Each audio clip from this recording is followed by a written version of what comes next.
Hello everyone and welcome to this month's Supply Chain Beyond the Hype podcast, where we aim to go beyond the hype and deal with the real world problems affecting logistics and supply chain.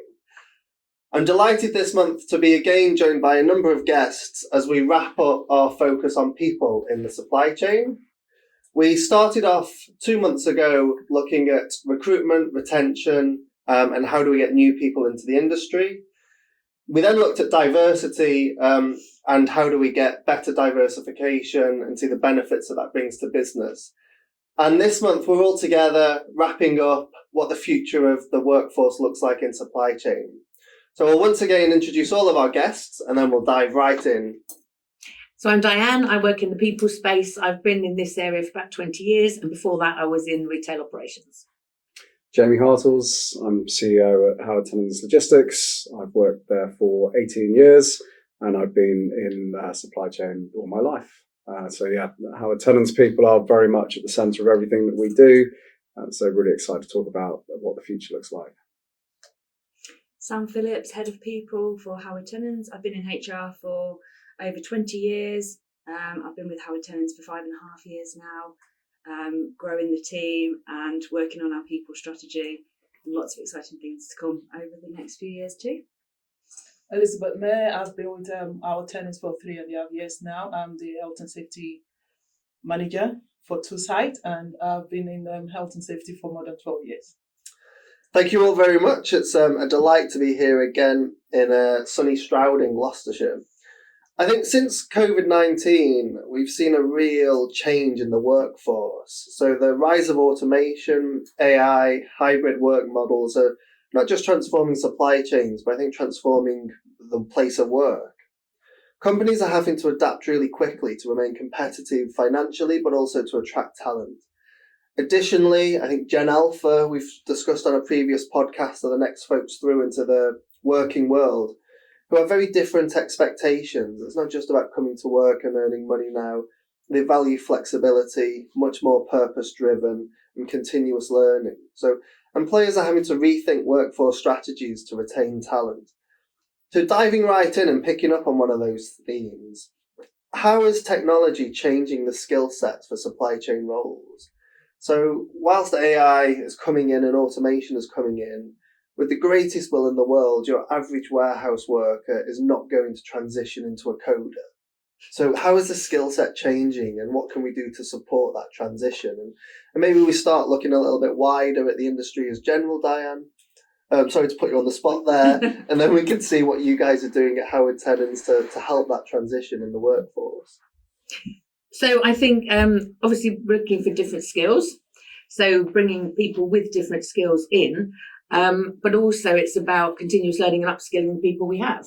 So whatever that looks like, we were talking just now about perhaps people who aren't au fait with even phones and things like that. So how can we upskill our people to make them comfortable with the technology? Do you see any challenges like that in the workplace at the moment when you're dealing with warehouse operatives, drivers? I mean, automation is coming and it's been here for quite a long time. But in our space, it's there to support the employee rather than replace them wholesale. So, for example, in our Ashby de la Zouch site, we've invested in cobots.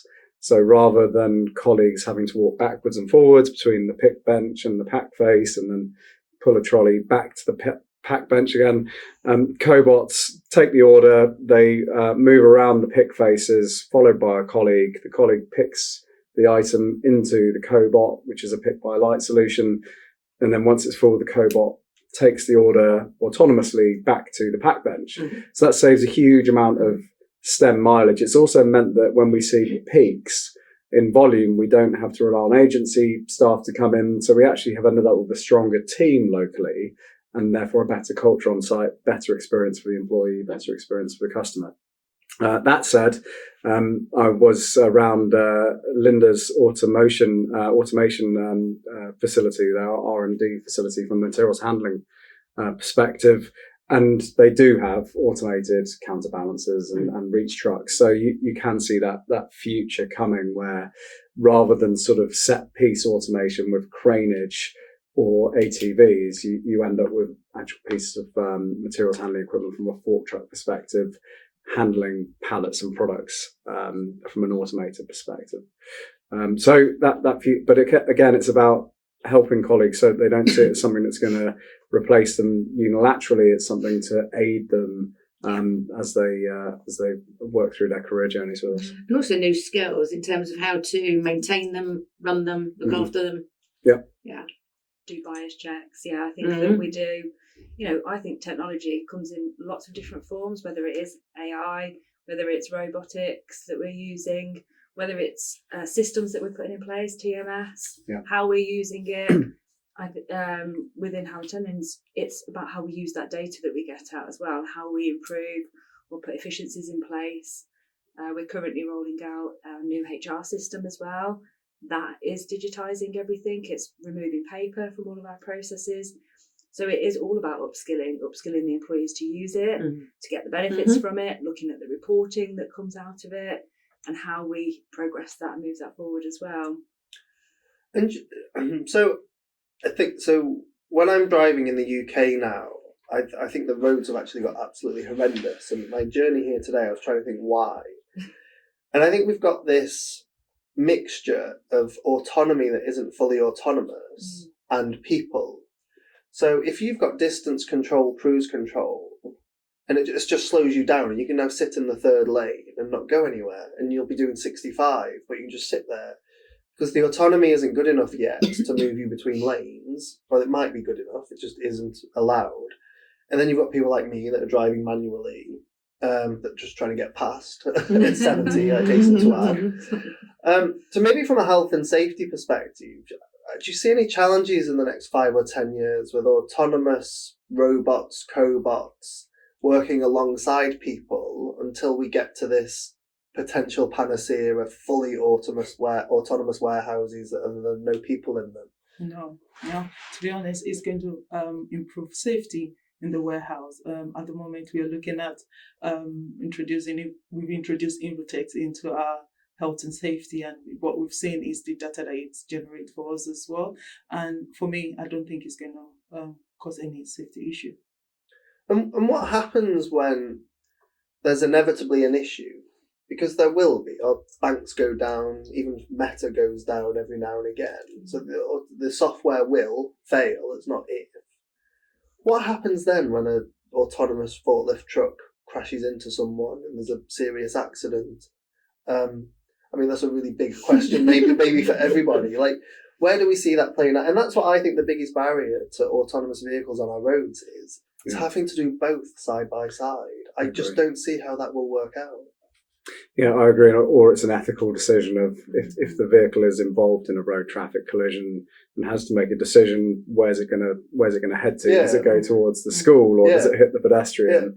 Those are huge ethical questions, because actually the technology to create autonomous vehicles is there.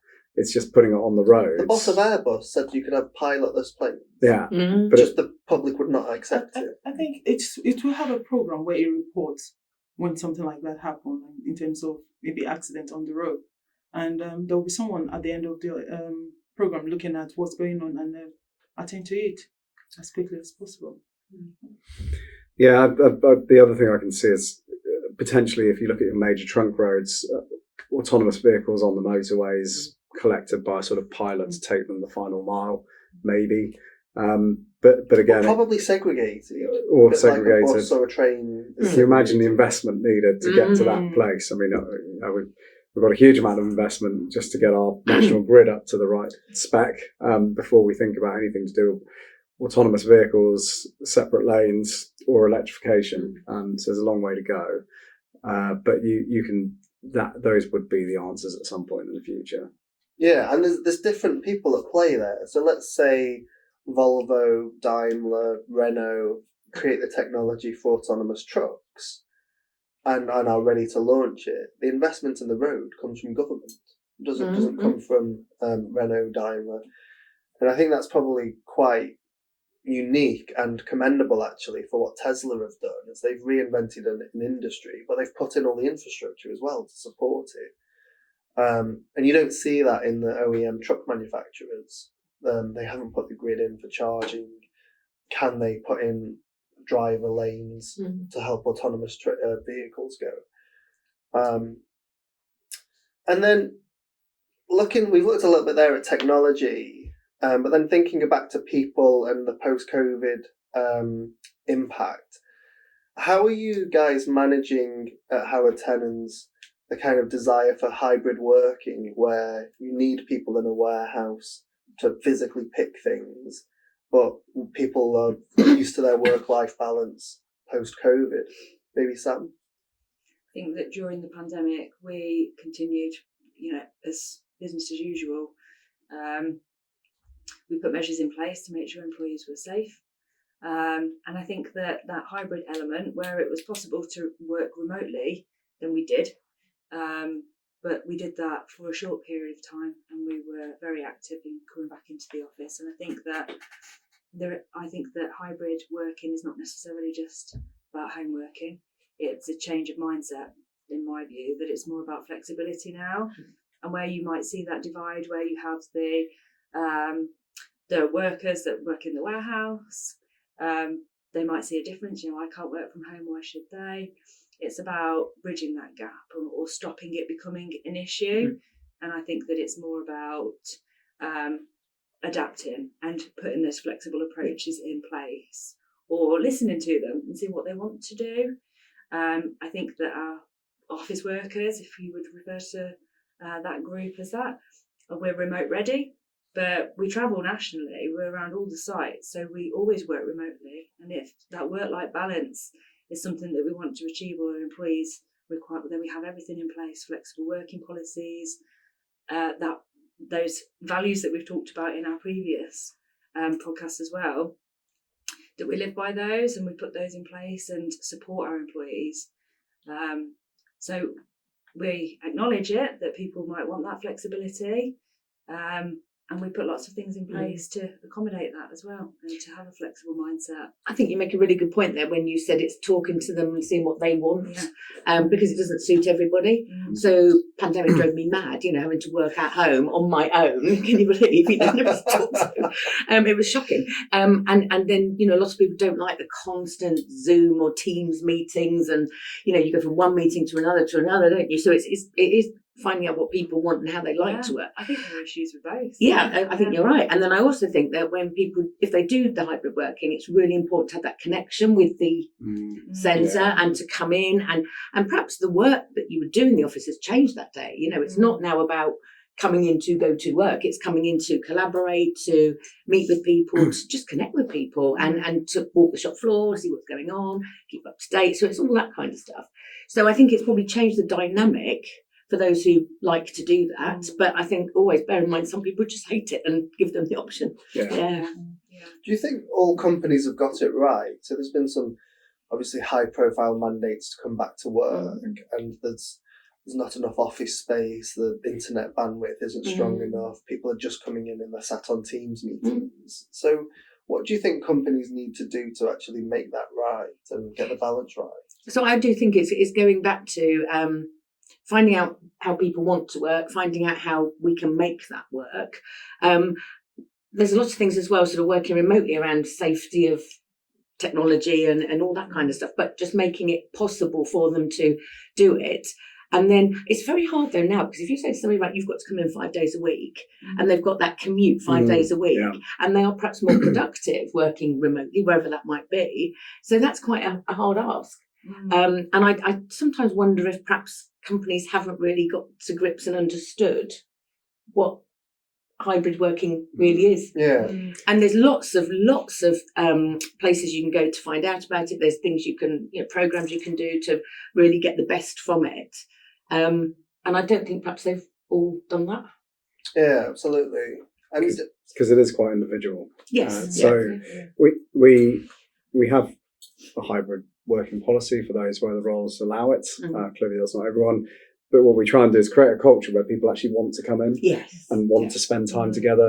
Being connected is one of our values, and it's because we and COVID was the real sort of test case on this. Is when we spent time physically apart, what we found is that creativity got stymied significantly.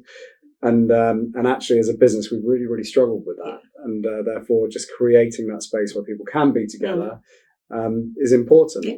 That said, we've got a number of people that are remote workers and do work from home, and that's because they've put in a specific request and it works actually very well for them. And it's just about getting that balance right.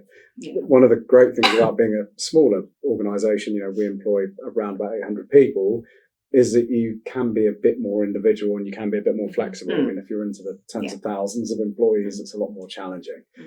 But creating the right space for people to be in, so investing in your welfare and office facilities, and then creating the right culture for them to immerse themselves in. They just want to be around the office. And interestingly, a lot of the Gen Z and Gen Alphas, they want to come in and connect. So even though we say, they're very happy sat on laptops and with technology, they still want to come into a workplace and have that day a week or 2 days where they're connecting and collaborating. So I think you're right. I'm not sure generally people are kind of all in with in office or all in with remote. It's hybrid and actually what works and making that work. And I think it's quite remarkable how long some people get it actually, or some businesses, because it doesn't strike me as being that difficult. No. And I certainly miss. So I spend most of my time on Teams meetings. So when I finish my week or two in the UK, I'm exhausted. Yeah, well, and that's exactly it. It's fatigue from all those meetings, isn't it? And then they end up being back to back. And you think, why am I on this? And I'm getting straight off this and I'm going on to that, because it's easy to do that. Whereas if you were sort of in a space, you'd do it differently. And from a health and safety perspective, and maybe from the industry, not just within Howard Tenens, are there any particular challenges with people working from home from both a health and safety perspective, but also a performance management perspective? Are people, they are just going from meeting to meeting, and actually that's no good to be sat there all that time. And equally, are you actually doing anything? What value are you adding? Yeah. From health and safety, it's not easy to maintain, oversee the warehouse or the operation from home.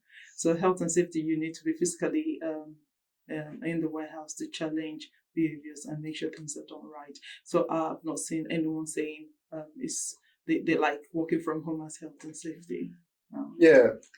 I think the health and safety for those working at home is something that, the workstation, it's an issue. Yeah. Like we said, it comes with its own risks as well. If somebody's at home doing those desk assessments, the DSE, making sure that they do take regular breaks as well.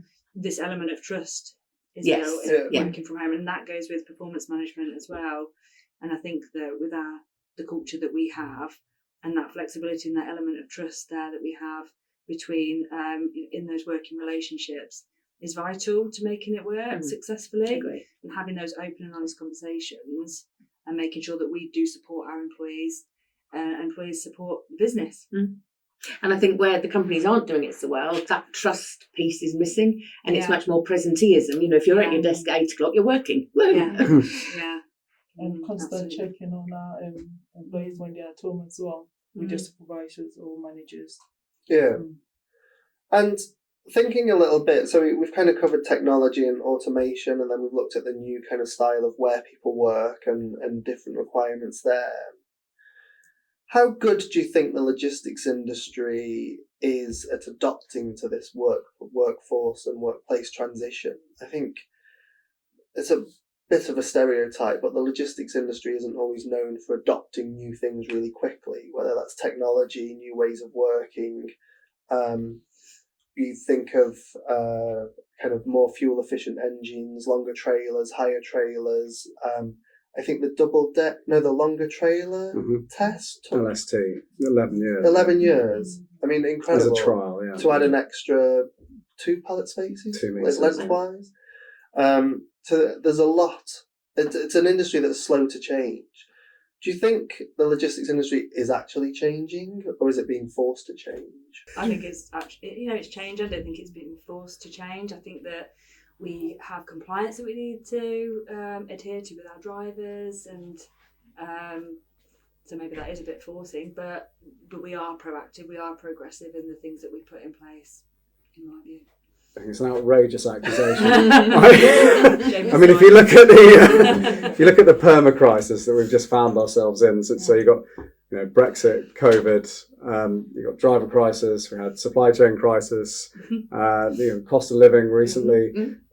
Logistics has been at the forefront of all of that, and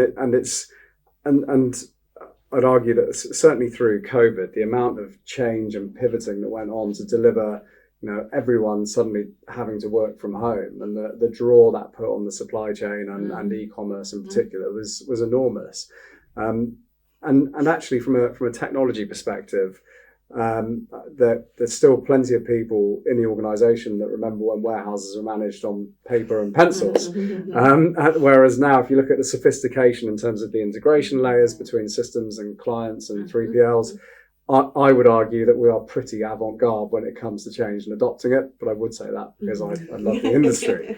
That said, there's still a lot of space to go at. But it's remarkably complex. There's so many stakeholders involved in making big change, particularly when it comes to infrastructure, global trade, technology, power.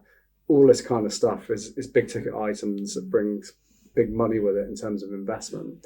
But also the future is exciting. And again, you're having to adapt. So once upon a time, it was just in time, and we refined everything down to the nth degree. So you keep your stock holding as low as possible.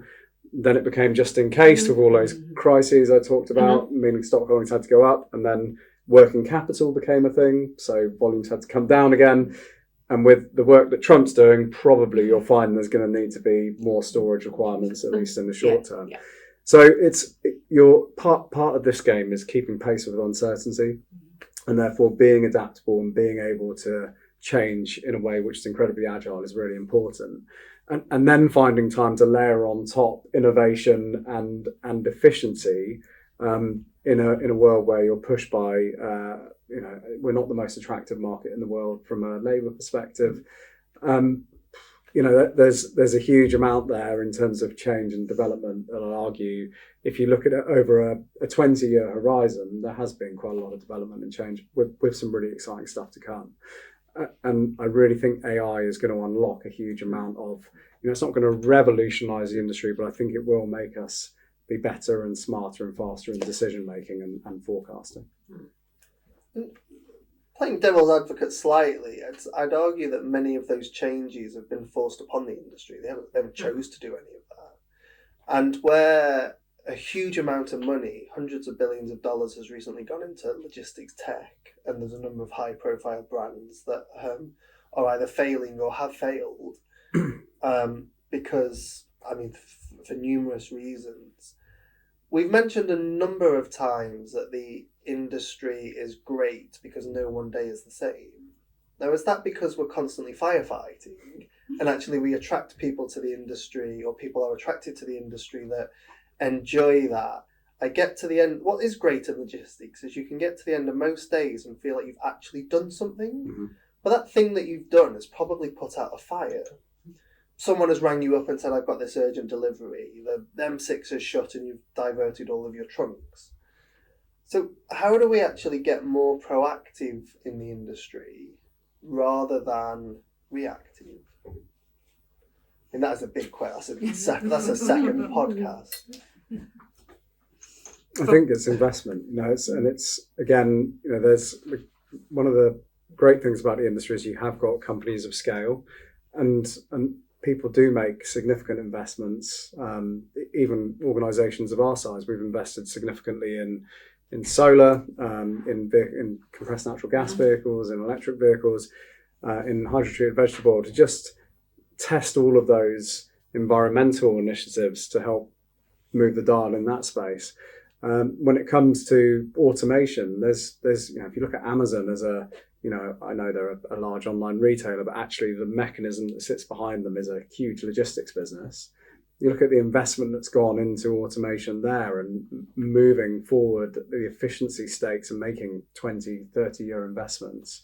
I guess there's an argument to say they've done that to be more efficient and to make sure their customer experience is right. But I'd argue that a lot of people invest in things because they're pushed to, because they either see the opportunity or because the market changes. So I genuinely think in that larger space, and this, whether it's government funding, with grant initiatives, or whether it's just larger corporates or medium-sized organisations like us making those investments to move the needle, you see quite a lot of it if you look hard enough. And certainly at Howard Tenens, I don't spend my day putting out fires. We've moved away from that world, thankfully. Actually, a lot of the time is spent saying, how do we enhance our customer experience and add value in a world where things are uncertain, things are changing, and things are tough? How do we drive costs out of their businesses without ideally eroding service? And that's really the game at the moment, is how do we add value in that space? And I think that technology solution, so I think the Hook Group have recently announced they've got an ROI on an entire auto store investment in between 12 and 24 months. So incredible ROI. And I think much of that investment is going to go into technology. And it used to be culture eats strategy for breakfast. Maybe now tech is easy, culture is hard. It's easy to implement an auto store. Maybe not easy, but maybe that's the easy bit. The difficult bit is the shifting mindsets, reskilling people, making sure it's done safely, and maintaining morale during that shift, and particularly in a period of perhaps uncertainty. As we make that investment in technology, how do you think, and let's start with, I guess, industry as a whole, with you, Diane, and then maybe how can you do it within logistics? How do you make that cultural shift? I think the boss of KFC once wrote a book, Bringing People With You. How do you do that? Well, I think just sort of going back to, and not putting the fires out, but sort of planning for the future, for me, it's all about the strategic recruitment.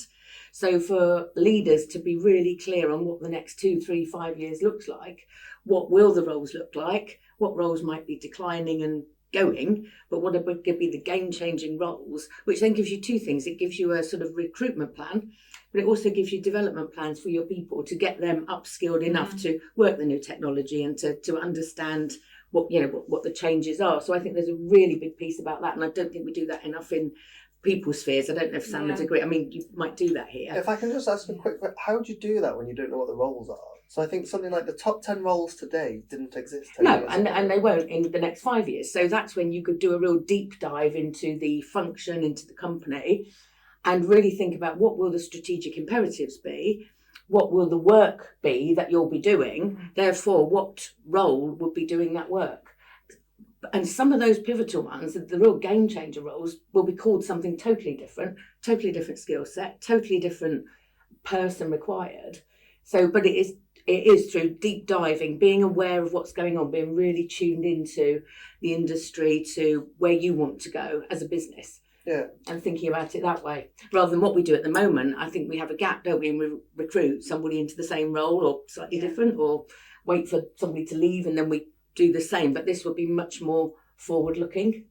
Yeah, we don't just want to fill the gaps, we want to plan for the future, and look at that vision going forward as well. And I think that you hit the nail on the head. It's done something that we do here, so we are ahead, I would say, of the game. And what companies do is promote internally based on skills. So someone's good at their job operationally, so they'll get a promotion, but they won't have those fundamental skills that they need as a manager. And we are putting in place a management training program, and we're going to, every person that manages somebody will go through these fundamental core skills. We start it in April. It's one of the many tiers of training that we're putting in place, but it's to absolutely make sure that people aren't over promoted without being given the skills. So all of the investment that we're making in technology, we've got to invest in people as well, which we are, so that they work in harmony, and we do provide those opportunities. And then those roles in the future that you refer to, they will evolve, or we will naturally look at the vision of I talked about our mental fitness. We look at where we want to be within the next 3 years, and visualizing where we're going to be, how we're going to get there is really important. And using that skill across all of our teams and our leadership teams will be how we get there.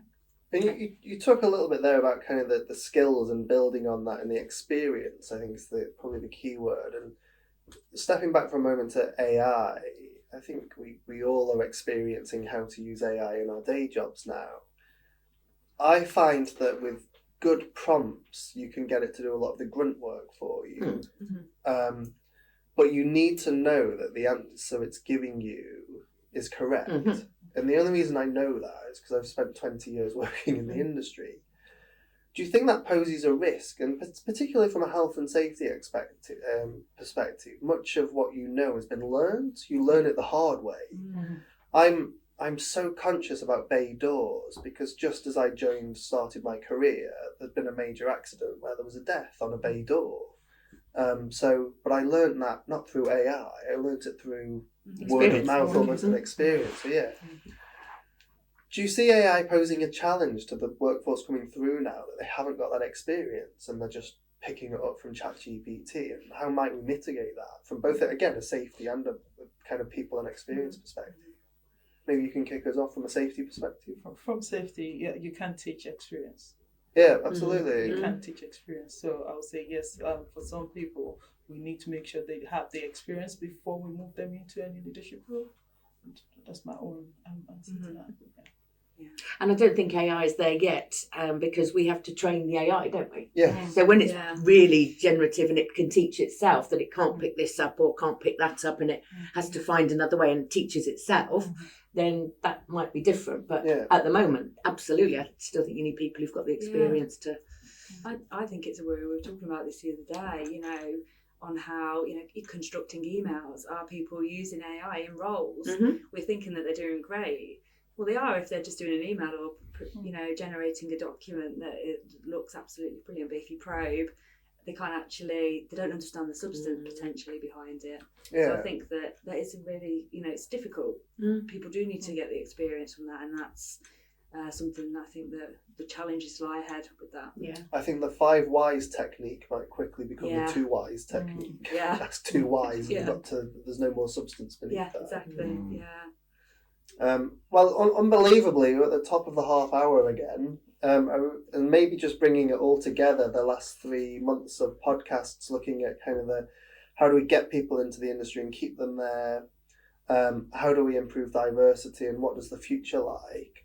What would maybe the one takeaway from each of you be when we're looking forward, and where do you think the industry and people might be in 10 years' time? Maybe Diane will start here and move. He's moving it around. I mean, I can go. For me, I think culture is always going to be fundamental, and building things so that you're robust and can absorb shocks and impacts as they happen.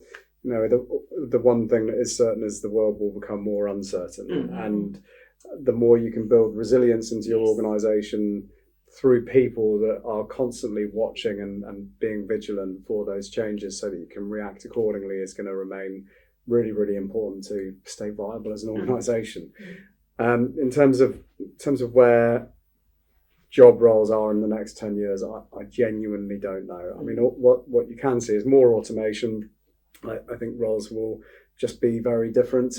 But beyond a sort of 3 or 4 year horizon, I think it's incredibly difficult to say. There's some absolutely game-changing technologies out there in terms of not just AI, but things like quantum computing. The energy market is there's potential change there as well. So who knows? But the future is interesting. Not to scare everyone, my somebody I know works for a betting company, and they are petrified with the power of quantum computing. That not because of algorithms and understanding bets, but because of being able to break into and cyber attacks. That's right. The power that's around the corner is going to be very difficult to defend against. I agree. Thank you. So I would absolutely agree with you, Jamie. I think the future is going to look very different, and I think the key thing is for leadership teams and leaders to be very aware of what's going on around them, of what's coming, and to embrace that, but to start to think about it and maybe change the structure of the business and just really look into the future. It's coming at us quicker than we think, I think. Yes. I think it's sort of gathering pace, isn't it? What exactly, I don't know, but it's everything seems to be coming quicker, faster, and then just really thinking about the workforce that we're trying to attract in, making the industry being more visible, being more because all the great stuff that happens in the industry, let's get it out there to the people who are going to come into the industry in the next few years. Yeah. Elizabeth, final thoughts? For me, it's about diversion and making sure we kind of speak to young people at the moment, because right now we don't have a lot of young people in the business, and just to attract them into what we're doing and show them the path at which they can go and the kind of development that we have available for them and the support that we can give them to be whoever they want to be. Yeah, I think there's a real crisis at the moment, isn't there? We've got an older workforce and we're struggling to get people into it at the same time. Final word? Oh, I agree with Jamie. No, I think, Jamie talked about culture then. That's, looking at all of the podcasts that we've been doing over the last couple of months, culture is very close to our hearts and has been for a number of years, and embedding that within the business. So that absolutely hits home with where we're going for our future and the things that we need to embed as well, and upskilling our employees and focusing on that as well, and just that vision for the future is absolutely vital. As robots do take over, let's hope people remain centre stage. So Elizabeth, Sam, Jamie, Diane, really appreciate your time over the last 3 months. I hope you've enjoyed the podcast and this little mini series focusing on people. If you have, please do subscribe, and you'll get notifications when future podcasts come out.